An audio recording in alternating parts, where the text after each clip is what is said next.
बच्चन बाबूजी महाराज भाग चौथा, बच्चन नंबर 61। आगरा 11 दिसंबर सन 1940। व्यापक रूप से उद्धार नहीं हो सकता। अवतार की जरूरत और उसकी महिमा। एक रचना करने वाली धार है और दूसरी उद्धारकर्ता धार है।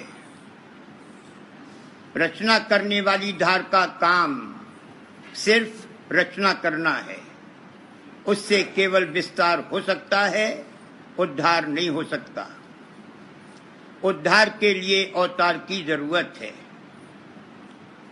जिस देश या घाट से अपने दर्जे के उद्धार के निमित्त धार आकर मनुष्य चोला धारण करे, वह उस देश या घाट का अवतार कहलाता है। धार आवे और चली जावे, इससे उद्धार नहीं हो सकता। वो आकर ठेका ले और ठहरे, तब ये काम हो सकता है। और उसके लिए देह में आकर बैठना लाजमी और जरूरी है। बिना देह धारण किए हुए न वो ठेका ले सकती है और न ठहर सकती है। हर जगह 3-3 चक्रों में कार्रवाई होती है। मनुष्य चोले में कार्रवाई करने के 3 चक्र खुले हुए हैं और बाकी के जितने चक्र, कमल और पद्म हैं, वे इस तौर से बने हुए हैं कि जगाए जा सकते हैं। यह बात किसी और चोले में नहीं है।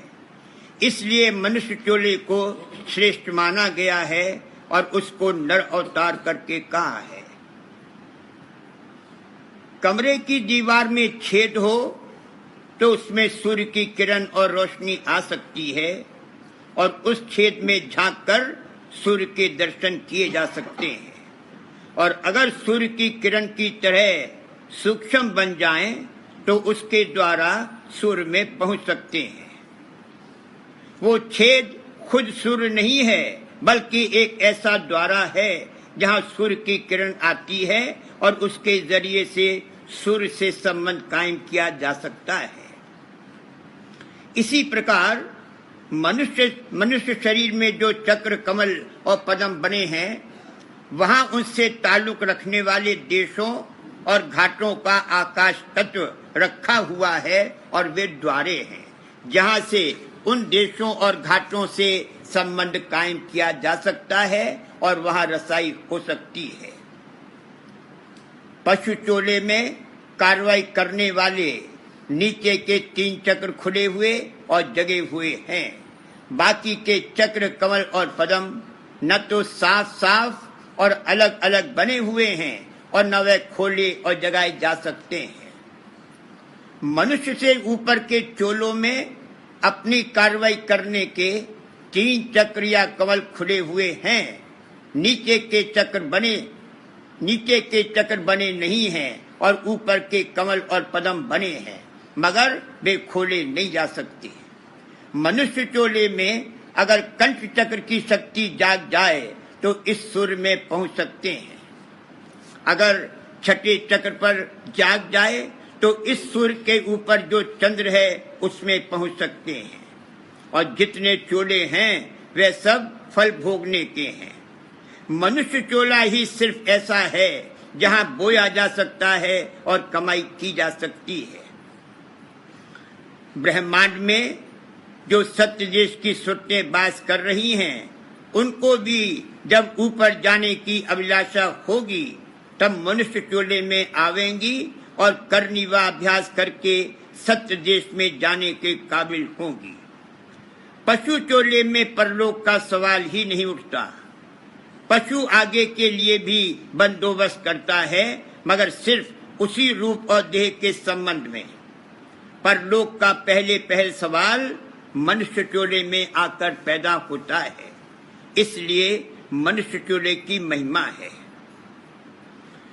यह एक कायदा है कि जिस रूप में जो है उसको चिताने और ऊपर ले जाने की कार्रवाई कराने के लिए उसी रूप में अवतार आना चाहिए। व्यापक रूप से जीवों का उद्धार नहीं हो सकता। व्यापक रूप दीपक के समान है कि सबको चांदना देता है, उसमें चोर चोरी करता है, विषय विषय भोगता है और परमार्थी परमार्थ कमाता है। अगर राम के पद तक का उद्धार करना है तो राम के व्यापक रूप से नहीं हो सकता, प्रगट राम आवे तब हो सकता है। यही बात सत्य पुरुष के लिए भी है। सत्य पुरुष वहां बैठा हुआ कुछ नहीं कर सकता। जब संत अवतार लेकर यहाँ आवे तब जीवों का उद्धार कर सकता है। अगर मालिक को दर्शन देना मंजूर है तो जब देह स्वरूप धारण करके आवे तभी दर्शन दे सकता है और इंसान दर्शन कर सकता है।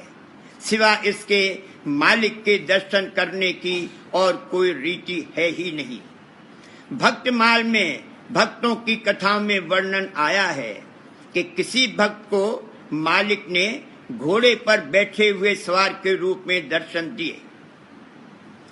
अगर मनुष्य स्थूल से सूक्ष्म रूप में चला जाए तो वहां के आकाश और मसाले के रूप में मालिक के दर्शन कर सकता है, और अगर सूक्ष्म से कारण शरीर में चला जाए तो वहां के आकाश और मसाले के रूप में मालिक का दर्शन कर सकता है। अगर और ऊपर चला जाए तो वहां के आकाश और मसाले के रूप में मालिक का दर्शन करेगा। कहने का मतलब ये है कि जो रूप इसका है उसी रूप में मालिक के दर्शन हो सकते हैं और उसी रूप में मालिक उपदेश दे सकता है और अधिकारी जीव ग्रहण कर सकते हैं। दूसरी ये भी बात है कि गायब और व्यापक रूप का ध्यान और उपासना नहीं की जा सकती। हम जो देहधारी हैं, देहधारी ही का ध्यान कर सकते हैं। अवतार आने का यही महत्व है कि जो कार्रवाई उद्धार की व्यापक रूप से नहीं हो सकती वो अवतार आने से हो सकती है। जो अधिकारी जीव हैं वे उनके उपदेश को ग्रहण करके बुरे काम को छोड़ते जावेंगे और अच्छे काम करने लगेंगे। ये दावा नहीं किया जा सकता कि संत अवतार आने से यहाँ की सब बुराइयां जाती रहेंगी। यह देश बुराई और भलाई की मिलौनी का है। जब राम आए तो रावण के आने की, कृष्ण आए तो कंस के आने की, और प्रहलाद आए तो हिरण्यकुश के आने की भी जरूरत हुई। जिस धनी ने राम अवतार लिया उसी की कला रावण था। रावण को भक्त भी कहते हैं। अगर यहाँ से सब बुराइयां निकल जाएं तो ये देश सिमट कर ऊपर के देश में लय हो जाएगा, कायम नहीं रहेगा। जो अधिकारी जीव हैं वो संतों के उपदेश को हित और चित्त से सुनेंगे और उन्हीं का पूर्ण उद्धार होगा। बाकी सब उनकी मुखालिफत करेंगे। उनके कर्म ही ऐसे हैं। वह और बात है जो कही गई है कि संतों के केवल पधारने मात्र से एक एक दर्जा सारी रचना का चढ़ गया। जिसको पूर्ण उद्धार कहते हैं वह तो उन्हीं अधिकारी जीवों को प्राप्त होगा जो संतों के उपदेश को हित और चित्त से ग्रहण करेंगे।